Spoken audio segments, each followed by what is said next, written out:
Welcome once again to another episode of the Random Access Podcast, brought to you by rapodcast.net. This is episode 853, recorded live on November 15th, 2025. And here are your hosts, the man who wants to talk about something, Dave Pillay. Hi. And the man who has a whole list of topics to talk about, Andy Lowe. Hi.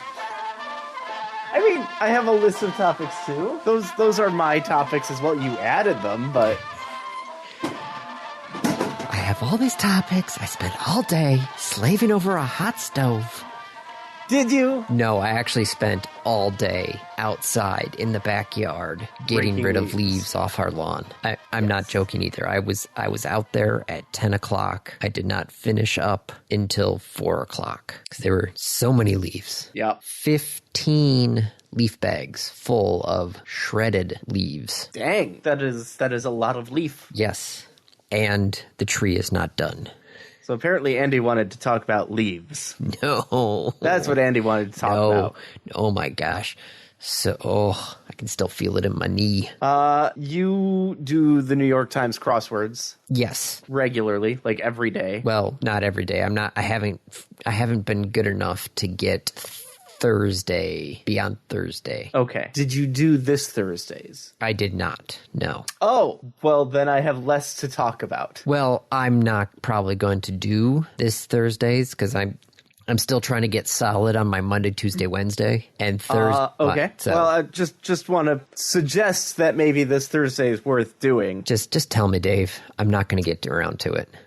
It's done. So it's a first time submitter. His name is Kyle Perkins. Okay. His office is 6 doors down from mine. Oh my goodness, that's even more exciting than when Nick Offerman did his. So just like. Maybe do it or try it. Okay. Just try it. Okay. It's a relatively easy one. I tag team the crosswords, so I do them with someone, and she and I have been pretty good. We get most of them together. It's a lot easier with 2 people. Oh, I don't doubt it.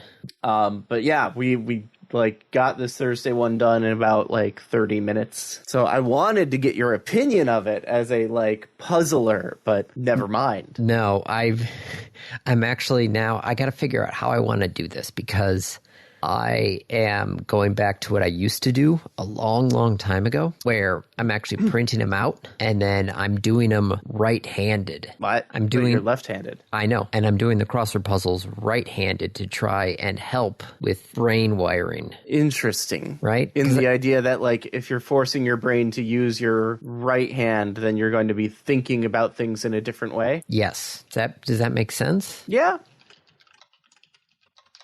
Let me see. Let's just neural pathway. Yep. Studies using advanced brain imaging have shown that sustained practice with your non-dominant hand creates new neural pathways and strengthens existing ones. Interesting. I mean, it would have to. Yeah. Okay. So it was, one of the things I want to try. But then, the New York Times always keeps track of your time and everything. So I've been trying to print it out, but then my computer goes to sleep if I'm not fast enough. What? Oh, so that you can, it has a print button, right? Yes, I know. I print it, but then how do I, because I still want to log my times so I can see if I'm improving or not. Ah, I see. So you want to print it, do it by hand, and then go back to your computer and get it to have, enter it and get the right time? Yes. I mean, grab a stopwatch, Andy. I know, but, it's one of those things where it's okay, I gotta, I'm making it more complicated for myself. Yeah, you are. Go do the Thursday puzzle.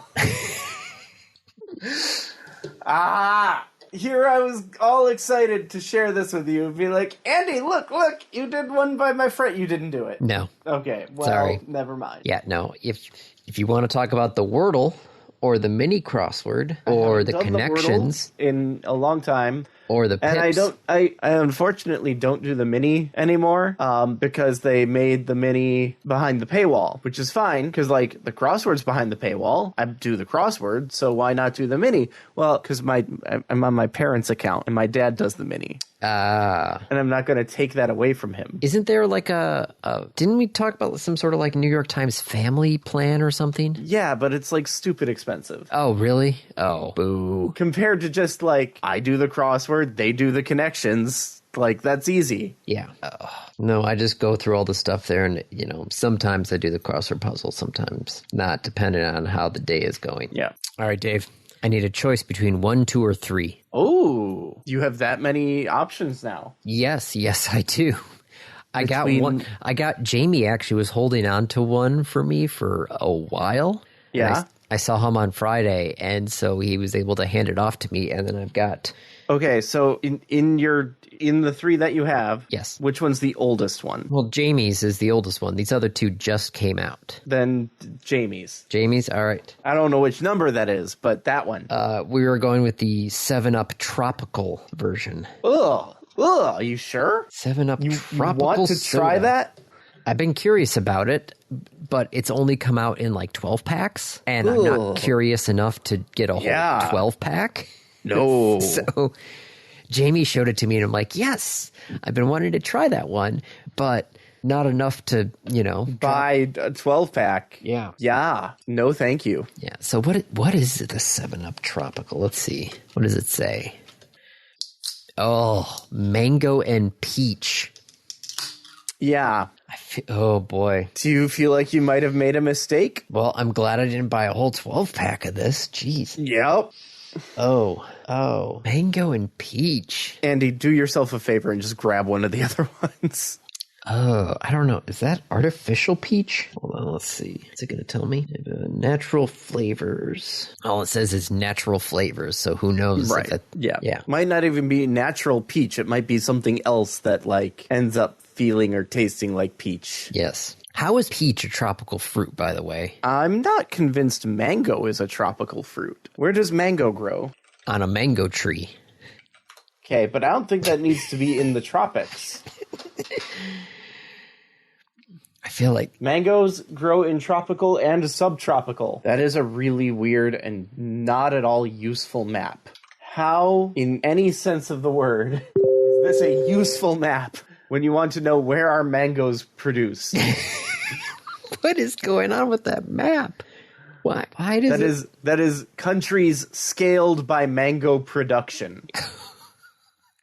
I love that, like, all of the United States, Canada, and Alaska are just this thin line. Well, mango is the national fruit of India, Pakistan, and the Philippines, and the mango tree is the national tree of Bangladesh. Okay, I mean, I'm looking at this and it looks pretty strong, like India is the place. Yeah. But just, this is the worst.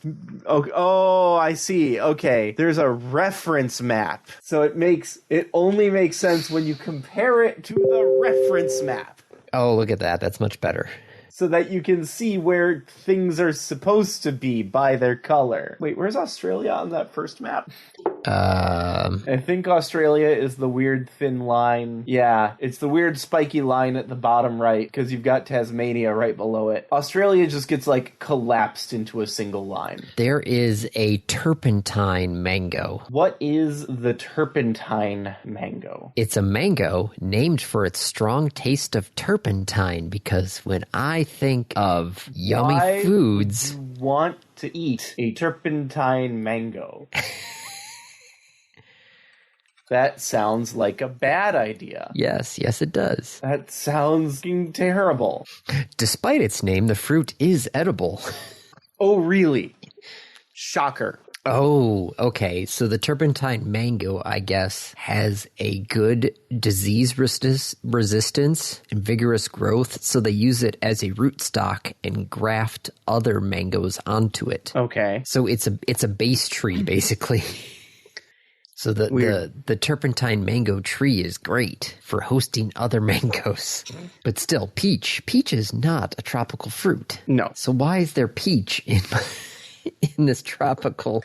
Yeah, as soon as you like crack it open, you smell the peach, and it's like, okay. I mean, it's better than smelling turpentine. Oh right? my gosh. Like, What? So, I had to do a crash course a bit in solvents earlier this week. Well, actually, yesterday. in solvent? Solvents, yes. Because the caulk on the bathtub had split from the wall, I guess, at some point when Megan was taking a bath. And I'm like, well, if there's a big crack in the caulk, now the water's just going to seep right in behind the bathtub. We got to get that fixed. Right. And I'm like, okay, how do I get the silicone like off the wall? So you have to either scrape it off / pull it off or dissolve it off. Yes. So I was doing scraping. I'm like, okay, but what do I need to do to, really Clean. Yeah. Isn't your wife a chemist? Yes, but she works in pharmaceutical chemistry. Okay. So you had to get the silicone off the wall. Silicone? I can never remember which one's which. Silicone off the wall. Yes. So I mainly just scraped it, and then I used some, I just basically grabbed our acetone and used that. Because you want to get something to get it off the wall, but that also will evaporate, so you don't leave any sort of residue. You know what else you could have used? What? A turpentine mango. It doesn't actually have turpentine in it. Are you sure? It tastes like turpentine. Are you sure? If it tastes like turpentine, just, putting that out there. If it tastes like turpentine, maybe it has turpentine in it. Maybe we shouldn't drink that or eat it. But yeah, no, I went to Home Depot to get some other silicone to replace it, because what I had here because I originally just did try to do a quick bead on there to cover it up. Mm-hmm. But it turns out the silicone that I have here is a hybrid, and it actually will shrink. So I had a nice bead on there, and it came back, overnight, and it it didn't work. It did not work? No, it shrunk as it hardened, and so yeah. Oh, on the new stuff you were trying to apply. Yes. It shrank, and so it no longer, I see. Yeah. So then I had to scrape off what I had done and try to get more stuff off. Yeah. This is going to be an interesting question for you. So, industrialization of silicone was invented in a lab in the 1940s. Can you guess whose research lab? What company? 1940s, probably Ma Bell. Ma Bell created silicone? I mean, they were mostly focused on electronics, not on material research. Yes. Who in the 40s did material research? Who in the 40s was doing material research? What's the fuck? Their name is escaping me. You talking Dow? Yeah. Yeah. I thought it was Dow too. Dow Chemical. Yeah, I thought it was Dow Chemical who invented silicone. Hang on. Who invented silicone? Let's see. In the 1930s. James Franklin Hyde in the 1930s. Well, I mean, who did the industrialization of it so they could actually produce it at scale? Applications, automotive. I don't want applications. I want the history. Synthesis, history. Okay, yeah, Dow Chemical. No, it was General Electric. That is nowhere in this Wikipedia article. This is credited with the launch of silicone industry in 1930s. I think your information may be slightly off. According to Wikipedia, the source of all truth, James Franklin Hyde was an American chemist called the father of silicones, credited with the launch of the silicone industry in the 1930s. His work led to the formation of Dow Corning. Yeah. An alliance between Dow Chemical and Corning Glassworks that was specifically created to produce silicone products. Wonder why GE keeps on claiming that they were the first, though. Did GE invent silicone? Was instrumental in the invention of practical industrial production method and the commercialization of silicone products. Corning glass chemists developed silicone resins. GE invented a more efficient direct process for producing silicone. Allowing for mass production and commercial use. So they didn't invent it, they were just the ones who were able to get it to market. And then in 1943, Dow Corning commercialized it. Gotcha. GE started its own silicone plant in 1947. So someone made it. GE said, oh, there's a better, not even GE, a GE chemist Employee. said, I found a better way to make this. And then Dow Chemical said, oh, we can make a bunch of that. And then GE said, so can we. No, man, like half the technology advancements in the 1940s are going to be from Ma Bell. Yes. No, I agree. Right? Like, well, maybe not the 40s. I guess that's probably more like when was Ma Bell? Broken up in 1984. Yeah, I know it was broken up in 84, but when did they start doing like lots of work in Bell Labs? Bell Labs was founded in 1925. Damn! Now, Nokia Bell Labs. Yes. Telecommunication, information, and material science, thank you. They did do material bullshit. Yeah, they were originally the Western Electric Engineering Department, and then that got turned into Bell Labs. Mm-hmm. I mean, isn't that where the transistor came from? Yes, I do believe. Yeah. This is now just like a science and history podcast? Yeah, transistors, 1946 or 47? 47, Bell Labs. The concept was first proposed in 1925. Oh, man, yeah, no, which is insanely early. 1925, like, electric theory at that point was still... God only know, like, what, we're pushing little things through a wire. Yep. Have you seen the how fast does electricity move experiment? No, did somebody just get a really, really, really long wire? So theoretically, take a theory. Okay. You have a switch connected to a power supply right next to each other. Okay. Okay. Then you have a 1 light year long wire. We'll make it better. We'll just say a light second. Okay. Right? 1 light second, like just this obscenely huge wire. Okay. Going off, and we'll even make it a little better. It's a half a light second out and a half a light second back in either direction. Yeah. But the wire literally just goes out and then comes right back. So you have the end of the wire. You have both ends of the wire. Like it goes out, but it comes right back to where you are. Okay? Okay.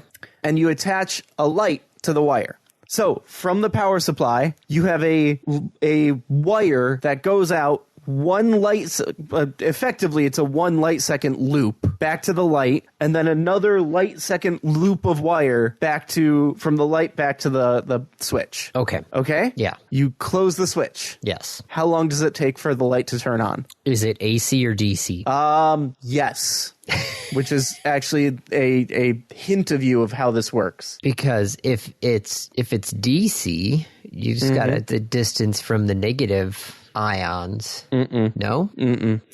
You're thinking about, well, I don't know. I didn't let you really explain your thinking, but from what it sounds like, Because the connection's already made, but the negative... The moment you close the switch. Yes, the moment you close the switch, you have a connection, and so there is a voltage discrepancy between the positive and negative terminals if it's a DC. Sure. And so the electrons are going to want to flow from the highly negative charged side to the positive side. Yeah. And so it's whatever the time is. But to do that, they have to go through a light second of wire to get to the light, and then another light second of wire to get back to the negative side. Well, it also depends on what kind of light it is. Because if it's... Replace the light with a resistor. Okay.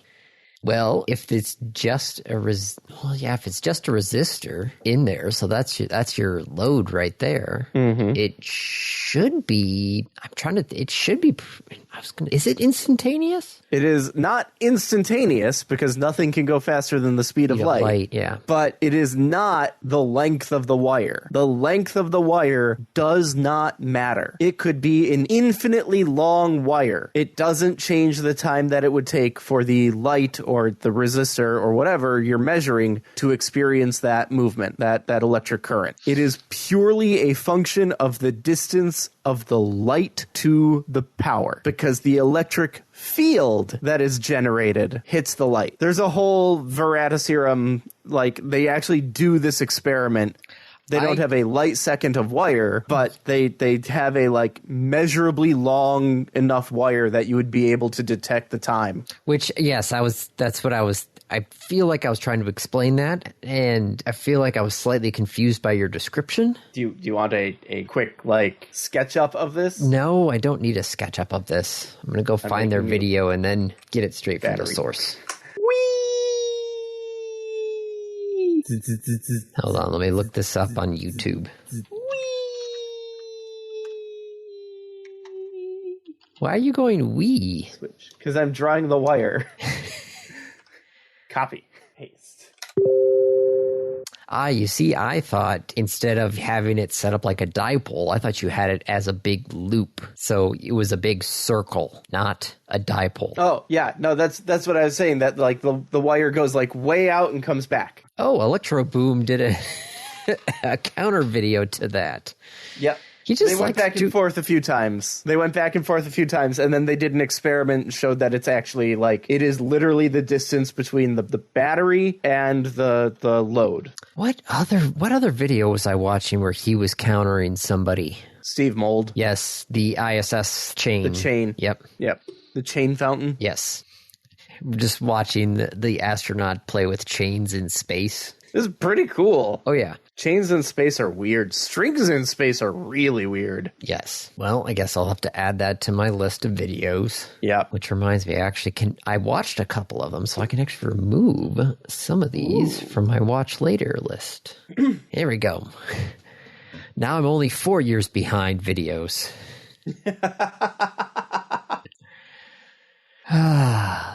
Well, speaking of things that I watched. Yes. I watched the NG2 launch. I did too. While I was watching it, I was also talking to another coworker of mine who knows the people who run the big screen in the auditorium. And I said, it'd be really fun to watch one of these on that. And he was like, yes, it would. Let me talk to some people. So we couldn't do it for the New Glenn launch, but it might be a thing. Nice. So yes, the New Glenn 2 launch, which had the two Escapade satellites. These are the ones that are going to Mars. Yes, but they're not going to Mars right away. They're going to wait. Yes, because right now Mars is on the other side of the solar system. So if we tried to go to Mars, we would go through the sun. Well, so yes and no. Yeah. One does not generally go point to point when you are dealing with things that are in orbit. Yes, but right now the window is not open. The window's open. It's just not worth it. Yeah, the next transfer window is in November of next year. I think so, yeah. Yeah, so they're launching we could move from one to the other. It's just it would probably take longer than just waiting. Yes. So yeah, they're going to, as we've talked about on this podcast before, we know all about the L2 and other areas, the Lagrange points. They're going to go to the L2 and just wait there because these satellites actually have their own propulsion systems. Nice. So they're testing out the ability to park satellites at, geostationary the Lagrange points. Yeah, at the different Lagrange points, parking satellites there and having them out in space and waiting. That's cute. So it'll just hang out at the L2 until the window opens, and then the satellites have enough propulsion to get to the L2 point. Like, by definition, you have not escaped Earth's gravity. No, because you're in the L2. This one's between the Earth and the moon, right? No. So the L2, you have to clarify which L2. L2 is arbitrary. It is a third point when you're dealing with two other bodies. So there is an Earth-Moon L2 that is different than the Earth-Sun L2. All right, so generally, if they're talking about satellites, unless they're talking about something orbiting the Earth with the moon, you're going to talk about the L2, Earth-Sun L2. The nice thing about the Earth-Sun L2 is it is like the Earth is always directly between that point and the sun. That's why the Webb is there. Yeah. Okay, the James Webb telescope is there so that the Earth literally is just shading the telescope. Yes. Yes, it's going to be at the Earth-Sun L2, Lagrange point. It will. I love how they say it will loiter there. Yeah, that's an interesting use of the word. Studying space weather until late 2026 when the Mars transfer window opens. Then it will change course to dive near Earth for a gravity assist and then execute its escape burns to place it on the Mars trajectory. So the Escapade is going to hang out at L2, go to Mars, and land? They're satellites, so they're just going to orbit. Mars orbiter satellites. Yes. The Escape and Plasma Acceleration and Dynamics Explorers. Escapade. Phase 1, Launch and Loiter. Yeah. Phase 2, Interplanetary Cruise. Phase 3, Mars Orbit Insertion. So we'll talk about this in 2 years, and when we do... It's going to be like, so you remember those, Andy will be, so Dave, you remember those satellites that launched towards Mars? I'm like, maybe? Well, the nominal science orbit is supposed to be achieved by mid-2028. So, yeah, that will be the first part of the science mission for 6 months. And then they'll be, then they're going to move them to different orbits around Mars. And then that will last for another 5 months. So that is a highly elliptical orbit. Which one are you looking at? The String of Pearls formation, Science Campaign A. Ah, yes. And then the complementary orbit is also still highly elliptical. Well, it might also be because Mars's gravity field is not uniform. Well, neither is Earth's. Yeah, but not as bad as Mars is. Yeah, but like once you're far enough away from the planet, it doesn't really matter. Yeah. You can just kind of treat it like a point of gravity. But that was, NASA paid just, I think, $20 million for the launch. Yeah, we should probably talk about the launch. Yes, because that was the most important. That was like, yay, we're sending things to Mars again, huzzah! But New Glenn 2 landed. Yes, it launched fine, no problems. Separated, fine, no problems. Second stage went off without not just no problems, separated, visible from the ground. Yes, because it's a big damn rocket. That is a huge rocket. It was visible from the ground to watch the stage separation with a zoom lens. I mean, I loved listening to the NASA spaceflight guys who are not actually associated with NASA. It's just their name. But they're like, I can't believe we're seeing such things. I'm like, dude, you guys are the ones who either bought or rented a $10,000 lens. Don't mess with me. I know how good those lenses are. Yeah. I know what sort of thing you've attached to your camera. Bullshit. I can't believe we're seeing this. I'm like, dude, yeah, you have a fucking enormous lens. You're not shooting this with your iPhone. But anyway, New Glenn was designed to have a recoverable first stage. They are working on a reusable second stage, but that's way down the line. Yeah. But it did a return burn, and I do have to say, watching it live, I originally thought it missed. It was like 40 feet off of the barge. Yes, but it turns out that it's done that way on purpose because...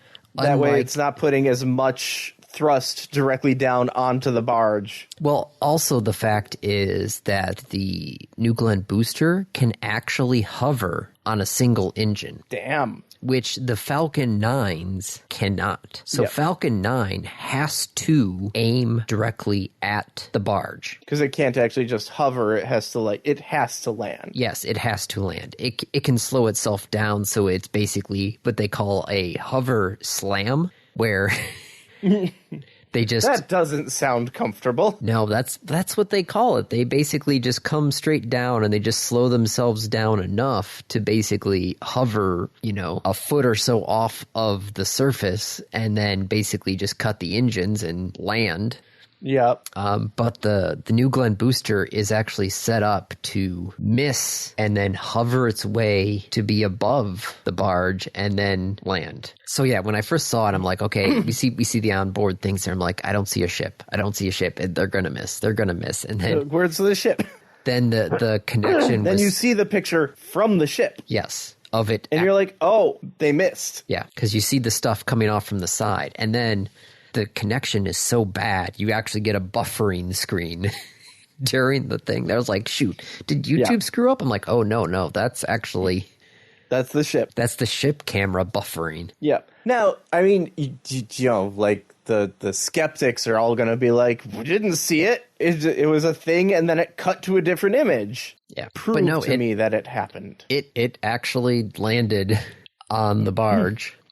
And it turns out they actually have concussive welders in each of the legs. I was wondering what that was. I saw those sparks. It slammed legs down, and then each of the legs sparked. Yes. That is actually a patent that they have for... It welded itself to the deck. Yes. Did it weld itself or bolt itself? Or both? It's a concussive, I think it's like a concussive thermal char... I have to look at the thing exactly, but it basically... It explodes bolts into the deck. Yeah. And the bolts are hot enough that they basically, I remember correctly, they actually do weld themselves to the deck. But they're designed in such a way that once they're actually in there, you can unbolt the whole mechanism from the leg. So the actual rocket can be removed. But until you actually go and unbolt... Then you have to remove it from the deck later. Yes. Yes, that is part of their thing here, is the fact that they do have to resurface the deck. Yeah, because you don't want it to keep bolting into the same area.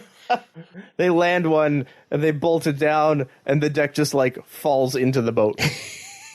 They've just drilled in so many holes that the deck is no longer has integrity. This is our new boat. We call it the Swiss cheese. So they did land on the boat. Yep, pretty square too. Without tipping. Yep, without falling over and exploding. Yeah, second try, which is good because as we talked about in here, they really need that booster. They need the booster for their next mission. Yeah, it was really cool. I was very happy to see it. I was cheering in my office. So we now have... two companies. Yeah, two companies with orbital-class rocket boosters that are recoverable and reusable. Well, recoverable. Yes. We don't know about the reusability part remains yet. to be seen. I don't know, Andy. Would you trust going on New Glenn 2 with the same booster right now? I don't know. Because it's untested, right? Yep. We don't know. We don't know how it went. We don't know how it looks. But yeah, no, this booster is going to be used next year for the launch of the company's Blue Moon Mark I lunar cargo lander. So yeah, as I was telling my coworker, this is really awesome. I'm really glad that they did this. Nationalize SpaceX. Still waiting for it, man. Still waiting to nationalize SpaceX. I'm just glad we got to watch something else launch other than SpaceX. Granted, SpaceX then on... did a double launch, right? Yes. They're like, oh, we need to get the news cycle back. So they've done two launches back to back before, but that was one down at Cape Canaveral and the other one in California. But here, 3 hours and 36 minutes between a launch at Pad 39A and then later another one at the Cape Canaveral Space Force Station right next door. Yeah, but okay, so that's cool. But it's not it's groundbreaking. No. Great, you used two separate launch pads to launch two things. Yeah. You can multitask. Congratulations. Still, though, I'm sure everyone who lives along the Space Coast was thrilled to have their houses shaking at 1:45 in the morning. After already having them go off at 10:08 earlier. Yeah. Okay, good. They launched the rocket, I can go to bed. 3 hours later, what the is that? Yep. When I was down there for work, I was talking with one of the people about it, and she's like, "Oh yeah, you can feel that my house shakes when they launch." And I'm like, "Oh damn." we're 40, 50 miles away and your house shakes? She's like, "Yep, damn." Okay. Well, good for SpaceX, nationalize SpaceX. It's a matter, for as much as the current administration loves throwing around, it's national security, this actually would be national security, nationalize SpaceX. All right, what else on this list here is intriguing to you? Steam made a big announcement. Yes.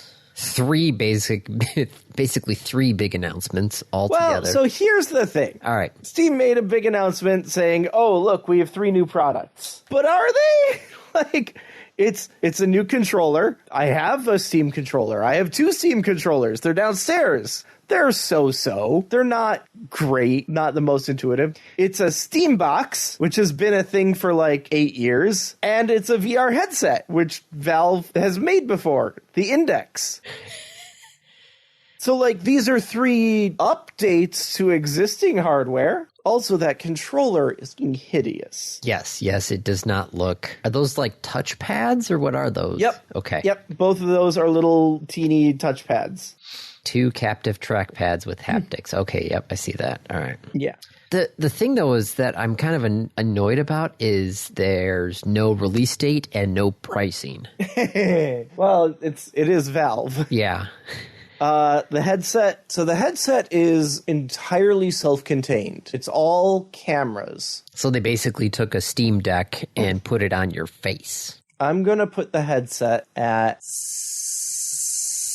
$700. Because the Index is still sitting at the $1,000 price point. Yeah, but I'm gonna guess that this is going to be it's less accurate. It has to be less accurate. Yeah. The Index uses bases. I'm gonna put the headset at like 700, 750.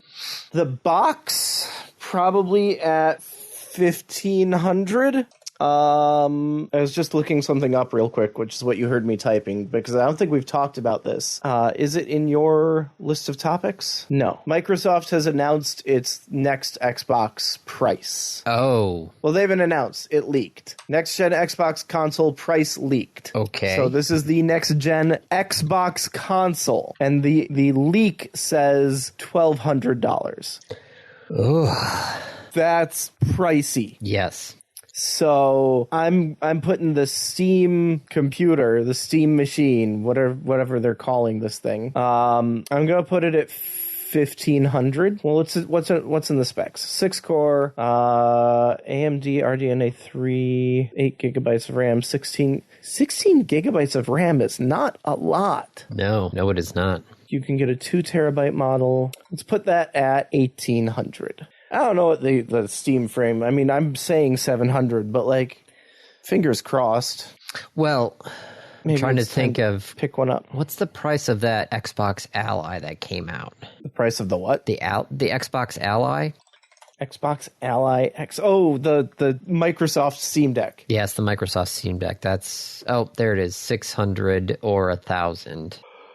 If you get the 1 terabyte versus the half a terabyte. 512. Yeah, because the 1 terabyte also has another 8 gig of RAM in it. The Xbox Rally X, Xbox Ally X, whatever it's called. Yeah, because Microsoft's horrible at naming things. So bad at naming things.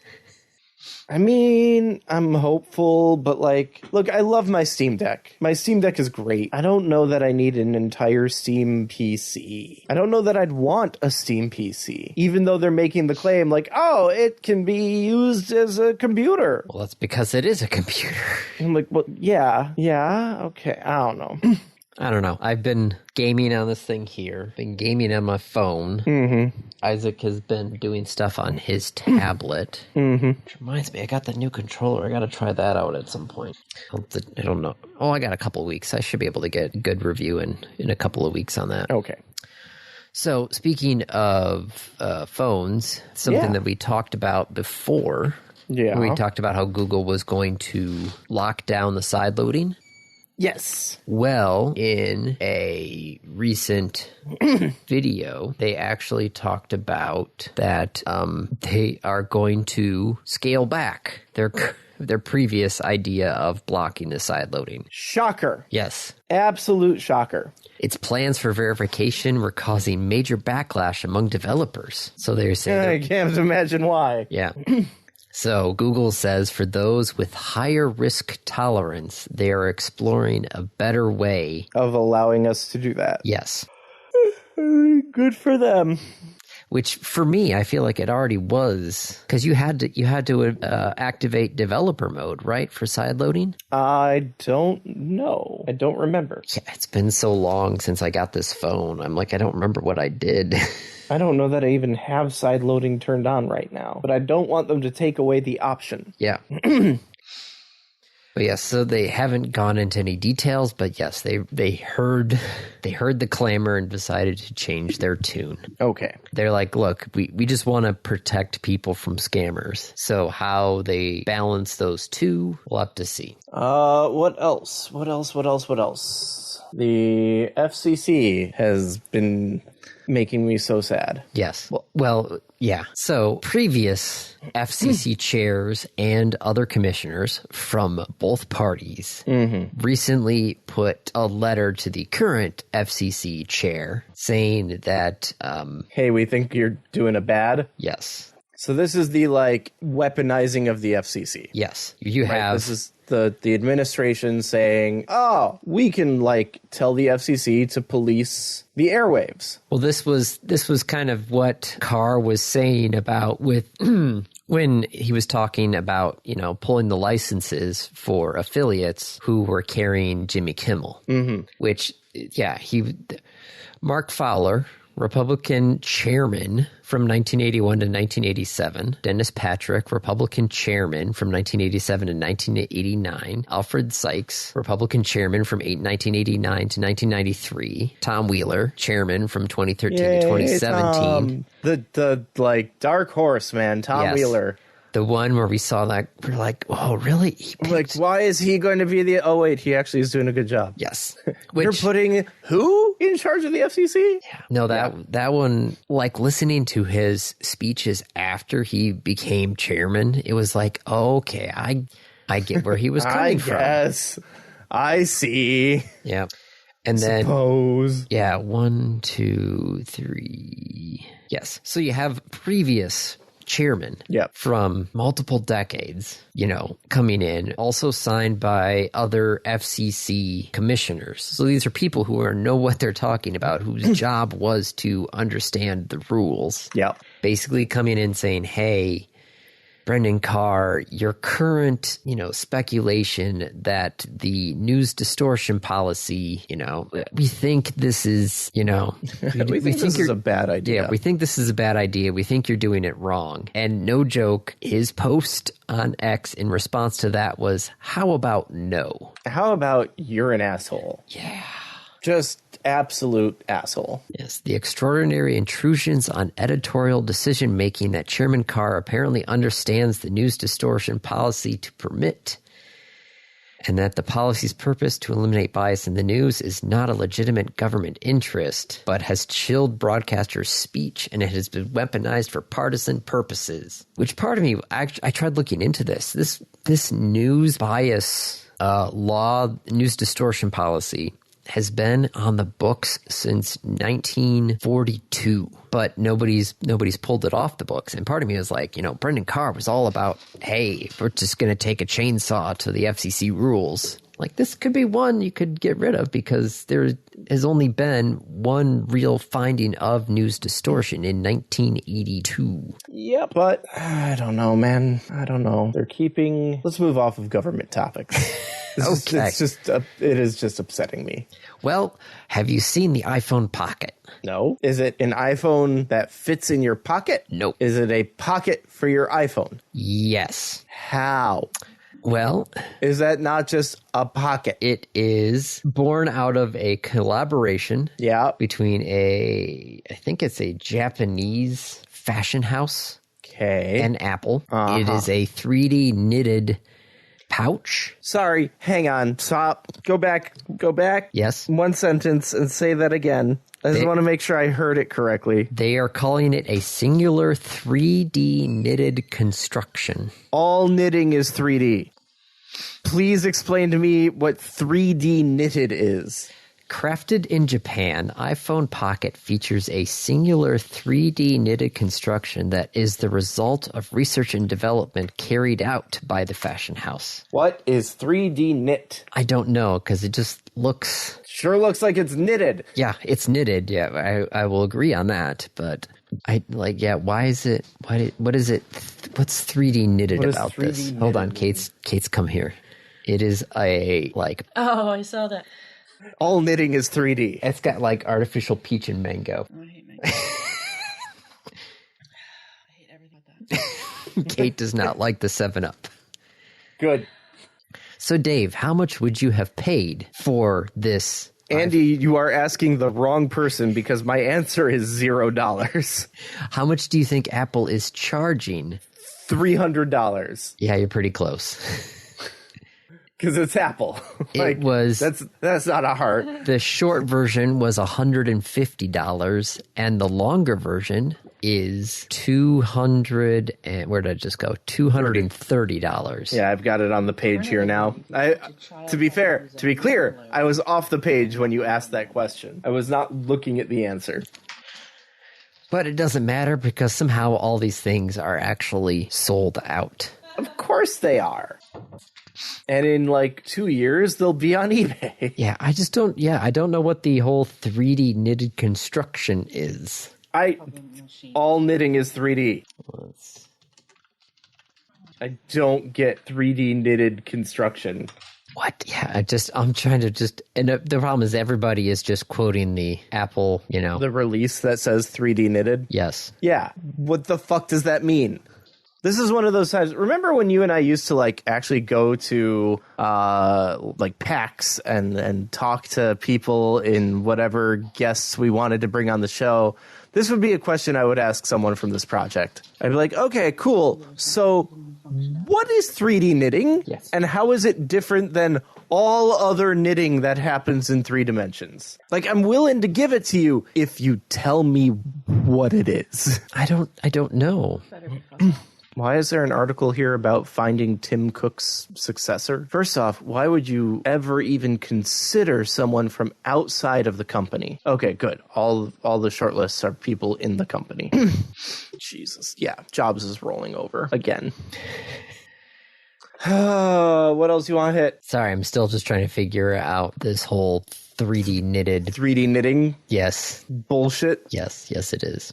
I don't know, man. I don't think 3D knitting is a thing. I think it's just buzzwords.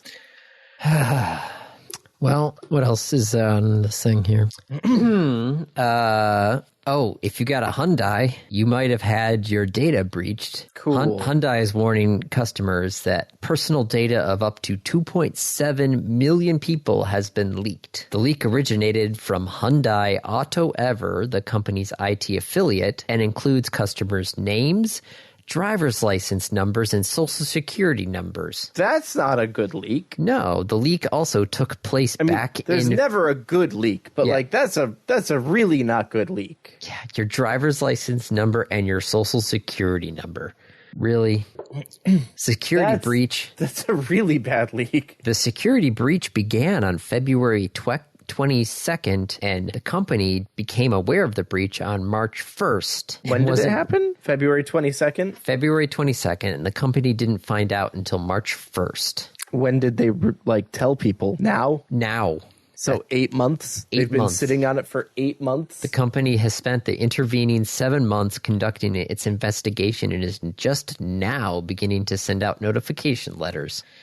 There is going to be a lawsuit. There is definitely going to be a lawsuit. Once again, car makers are not security experts. No. They are not security experts in any way. God, I still can't believe that. Back in February, 7 months, and your driver's license number and possibly your social security number, the two things that you normally use for any sort of... Most of which, if you have the two of those together, you're set. Yeah. You can apply for loans with that. Yep. Oh my goodness. That's bad. Mm-hmm. Verizon is going to cut 15,000 jobs. So much.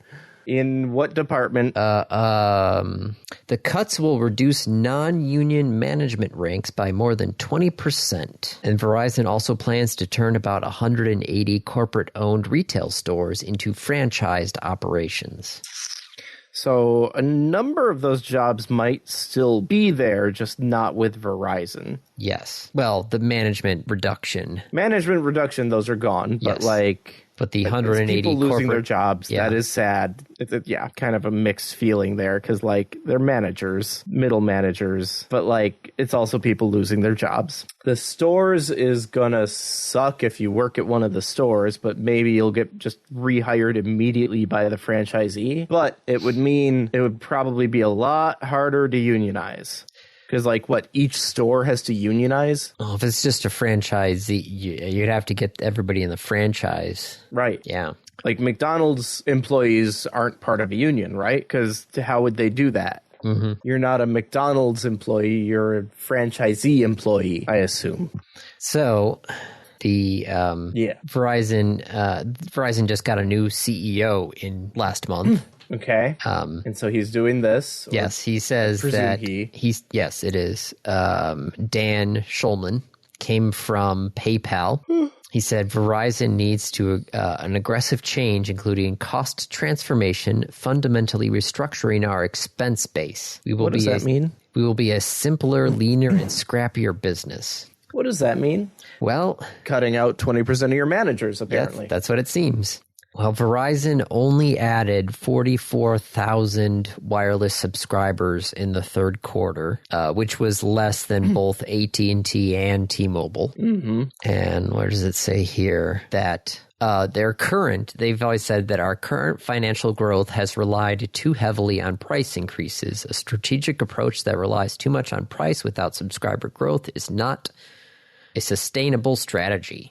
Which is true. You can't keep raising prices because people are going to go elsewhere. Yeah. So.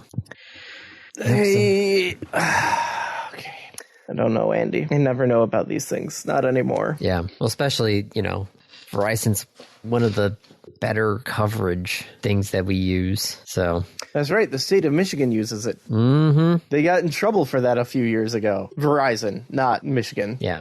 No, we're now split between Verizon and FirstNet with our modems. Yeah. Which makes sense because most of our modems are dual SIMs. So. I'm trying to remember what happened. Wasn't it that like Verizon was cutting off the emergency? Oh, during the wildfires or no? Yeah. That was in California. Yes. I thought there was something in Michigan too, but I don't remember. Okay. Or they didn't want to provide emergency services or something like that. Yeah. In any case, I don't know. What's next?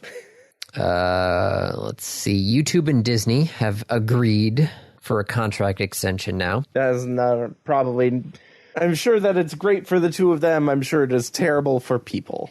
Well, under the new agreement, ESPN's full lineup of sports, including content from ESPN Unlimited, will be available to YouTube TV base plan subscribers at no additional cost by the end of next year. Neat. And the deal also lets YouTube include Disney Plus and Hulu bundles as part of select YouTube offerings. So they're going to have select networks will be included in various genre-specific packages that YouTube TV is going to be launching in the future. God damn it. It's just cable with more steps. Yep. Now they're doing packages. Mm-hmm. Do you know, I give it less than 5 years before you can buy a bundle from Netflix, Disney Plus, and Hulu, and Prime Video. What about Paramount and Peacock? Sure.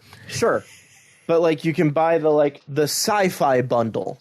Oh. And it's sci-fi shows from each of them. That's what they're talking about here. YouTube TV is going to try that. Yep. It's cable with extra steps. Yep. So, Pirate Bay is still up. Yep. Do you know what I believe? I don't know this for a fact. The number one most torrented thing on the Pirate Bay? What? The Pirate Bay. Its own code. So you can host your own then? Yeah. You can go download the code for the Pirate Bay and host the Pirate Bay. And you basically just become another node in the network. Ah, I see.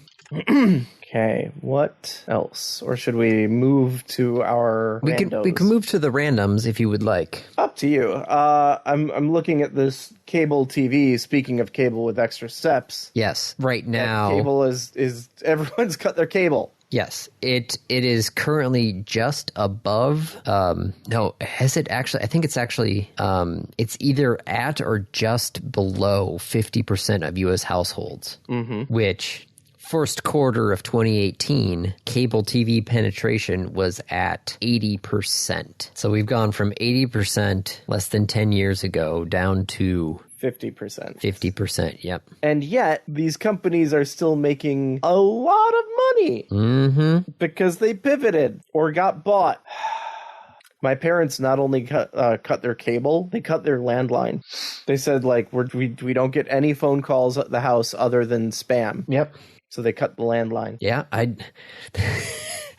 So when we call, we have a phone number to call for network control up in Lansing. Mm-hmm. And when we call them, they're like, it says like, thank you for calling network control. Please press 1 to speak with a technician. And it's like, well, that's the only option. There's no option other than press 1 to speak with a technician. Yes, there's no other option other than press 1 to speak with a technician. It's just press 1 to talk to a technician. So we press 1, but it turns out they put that into the phone system because they kept on getting so many spam calls. Like automated spam calls, I guess, most of the time are not able to deal with menu systems. Press 1. Yeah. Because as soon as you get that one, I guess the spammers will just assume that it's a business and not a person. Yep. So I wonder how long that'll last, because you could very easily hook that into a LLM running locally that recognizes the thing and then like presses 1 or just produces the tones and yeah. Well, I know an engineer, broadcast radio engineer. Yeah. I feel like I had to clarify that. You also know engineers, but yes. Yes. But this was a broadcast radio engineer whose voicemail message starts out with the 3 tones that you get when you are... Yep. We're sorry. That those tones that tell the system that you cannot complete the phone call. Yeah. So he just has those 3 tones, but then he just, it's like, oh, hey, this is, so-and-so. I'm unable to come to the phone right now. But just putting those 3 disconnection tones at the beginning, he says like his, the number of spam calls to his cell phone just plummeted like a rock. Well, yeah, except I think that it's illegal to have that, isn't it? I don't know. That part, I don't know. I don't know if it's legal for your message to start with that. It might be fraud. I kind of want to find out. Oh, for Pete's sake. Sorry.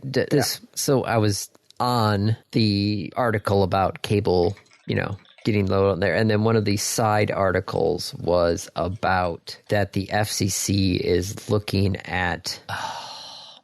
They're looking at, once again, reconfiguring the C-band for new services. We spent so much time and money moving all of our satellite stuff at the radio station because of C-band auctioning. Mm-hmm. And now they're looking at doing it again, of course. Well, things change. Yep. The NAB believes incumbent relocations out of the C-band will be dramatically more expensive and lengthier than was required following Auction 107. Yep, that was the last time there. A process that took nearly 3 years. Yep, I remember that. And of course, they want to do it because then they can put it up for auction and just get some more money out of it. Oh, jeez. Not my circus anymore, though. I'm glad of it. Yeah. All right, should we hit the randoms? I feel like we should hit the randoms. We should probably hit the randoms. I'm trying to find out if using the special information tone is illegal or not. I found the name for it. It is the special information tone.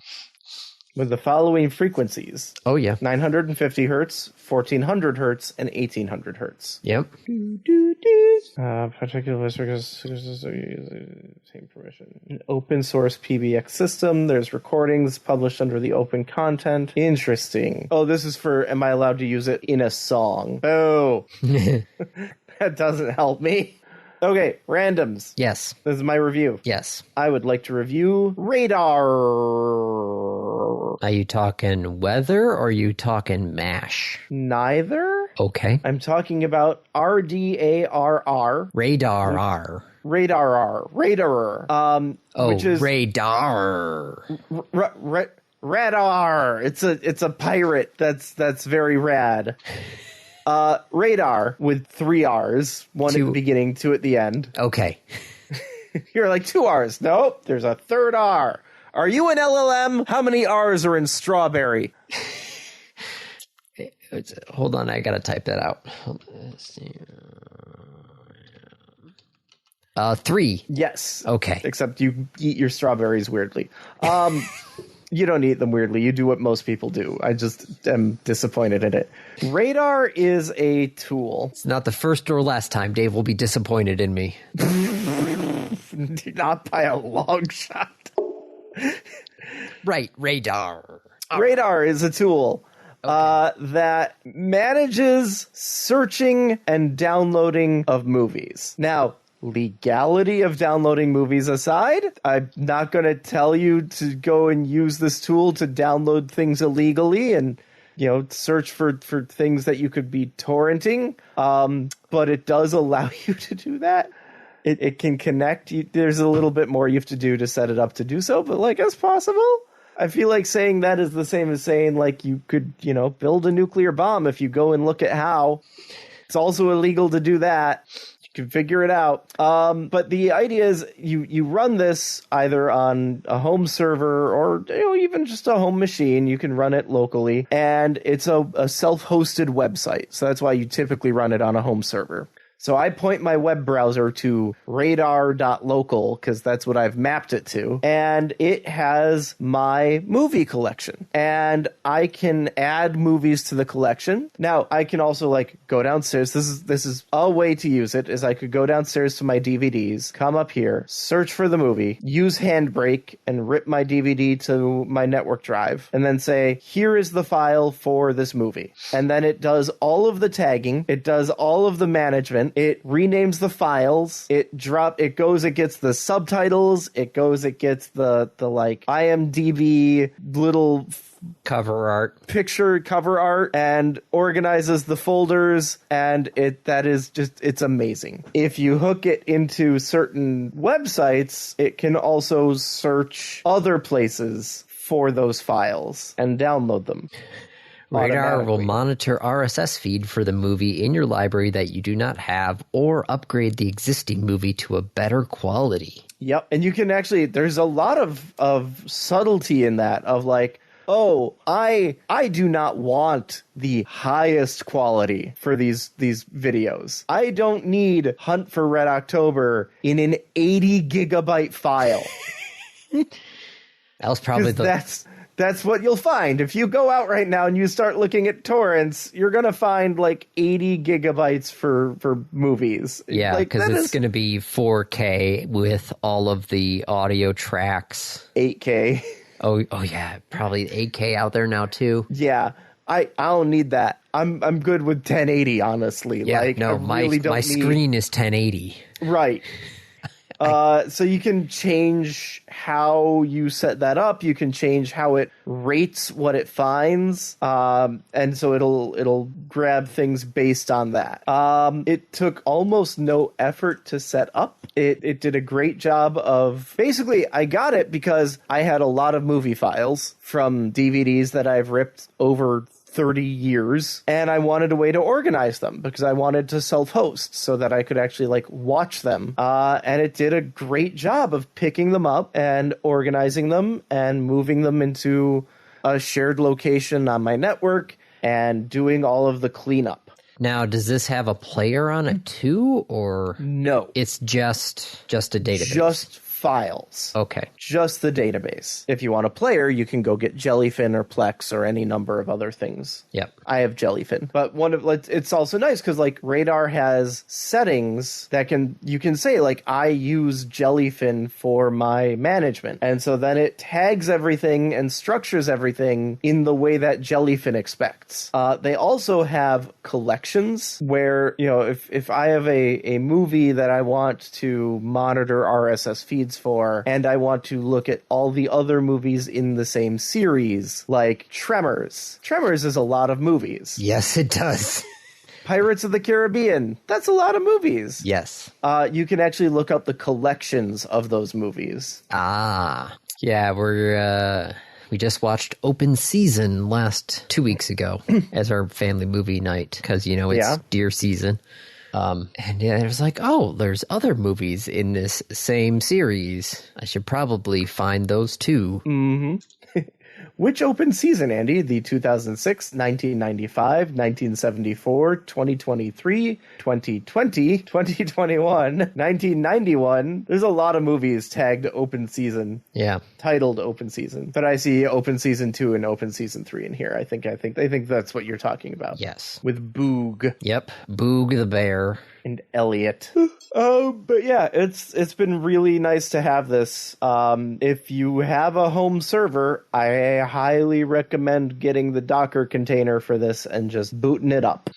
You can also, the other thing that I didn't mention is you can subscribe to not just movies or collections, but people in the credits list. So I have like an alert for Mel Brooks. So anything tagged with Mel Brooks, whether he's a director, a writer, a extra, shows up in that list. Ah. So yeah, that's RADARR. Okay. There's also, I should point out, Sonar, which is radar but for TV.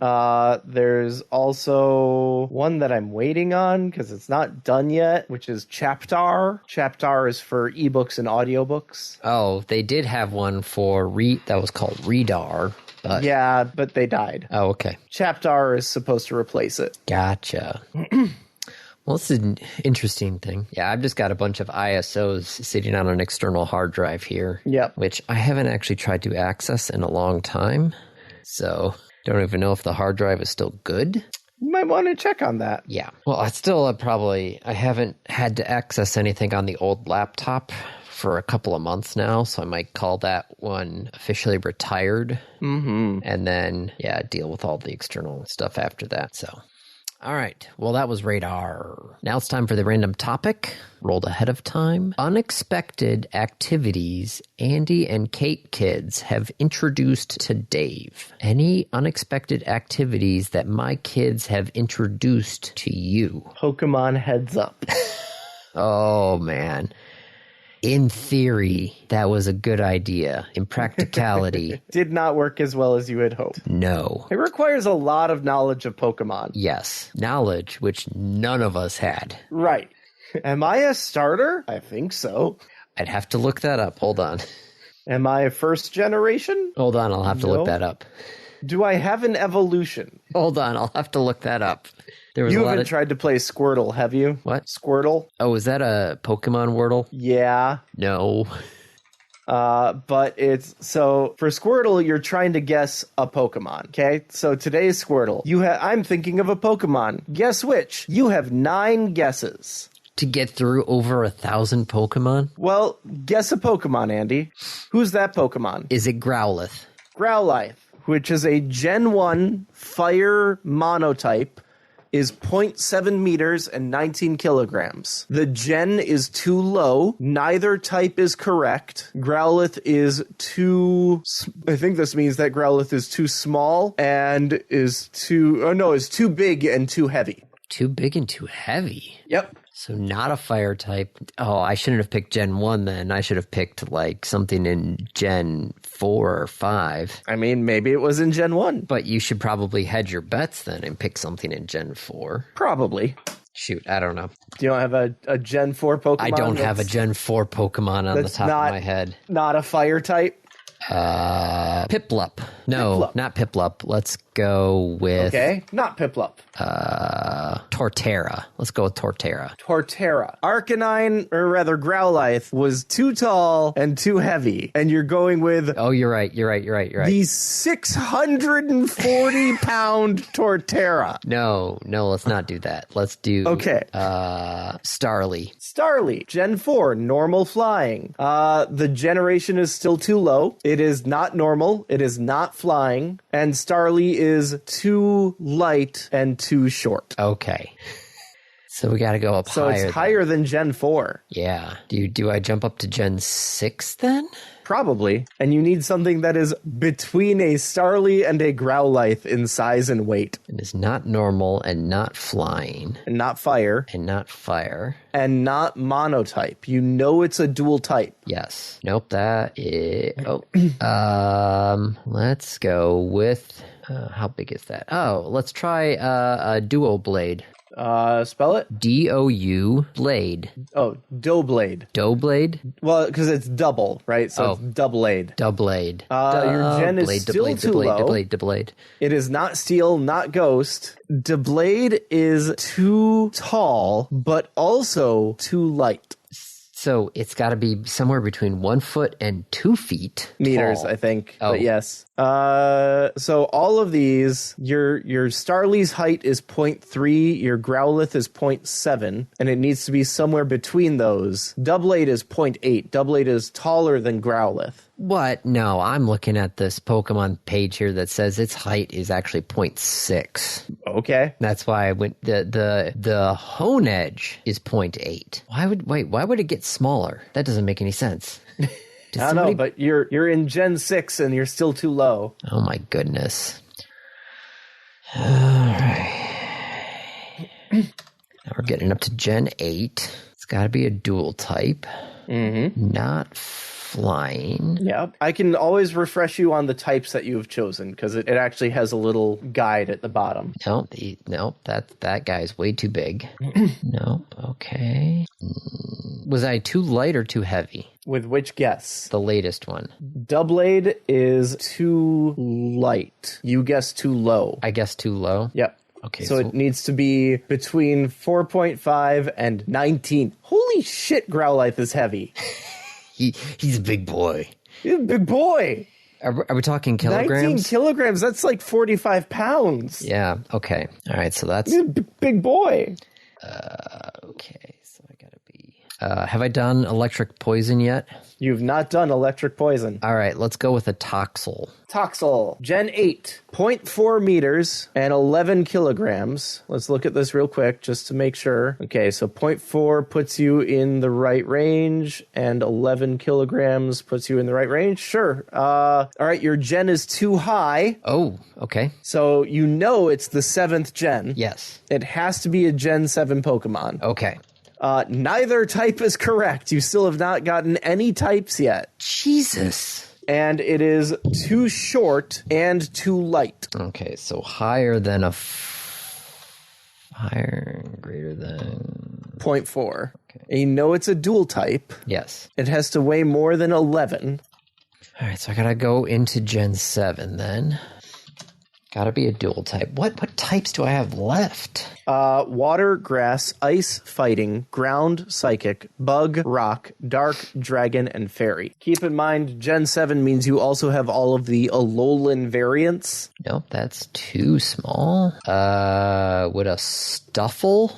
No, wait, because Stuffle is normal type. Yeah, I forgot about that. Never mind. Normal fighting.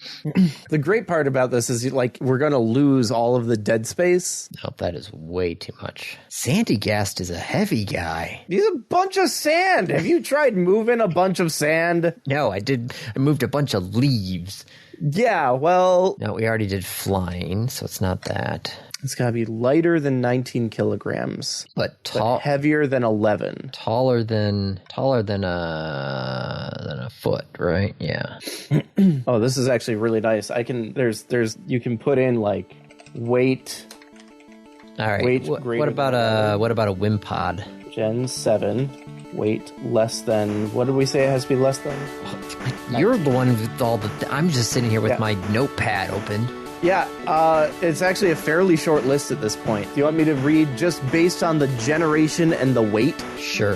You have Dartrix, which is a flying type, which I believe you can get rid of. Okay. You have Brionne, which is a water mono type, so you can get rid of it. Trumbeak is normal flying. Gumshoes is normal mono. Toxapex is water and poison. We got rid of that. Lurantis is grass none, so that's gone. Shinotic is grass fairy, 1 meter, 11.5 kilograms. Ooh, that seems to be... Wimpod is bug water, but I think is too short. Okay. Tapu Lele is psychic fairy, and Blacephalon is fire ghost. Well, we can get rid of the fire. Yep, because you got Growlithe. I think it's either Tapu Lele or Shinotic. I think I'm leaning towards Shinotic. Try that one. Nope. Shinotic is too tall and too light. And what was the other one? There was a Tapu Lele as psychic fairy. Oh. No, because we got rid of fairy type. What's left? So we're at Gen 7. Can I do type 1, type 2? So water, ice, fighting ground, psychic, bug, rock, dark, dragon. Gen 7.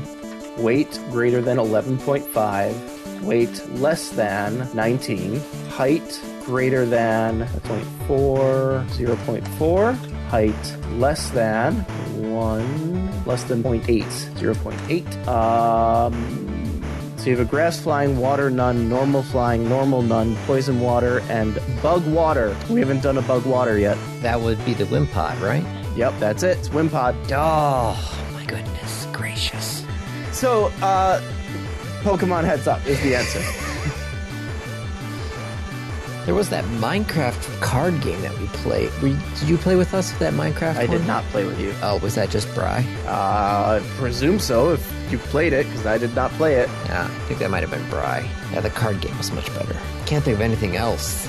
No, because they haven't really given me any yet. We'll see how that pans out over the years. Yes, because right now your interaction with them is just Manistee. Yeah. So I mean, that's probably going to stay that way for a while yet. yes, true. So, Okay.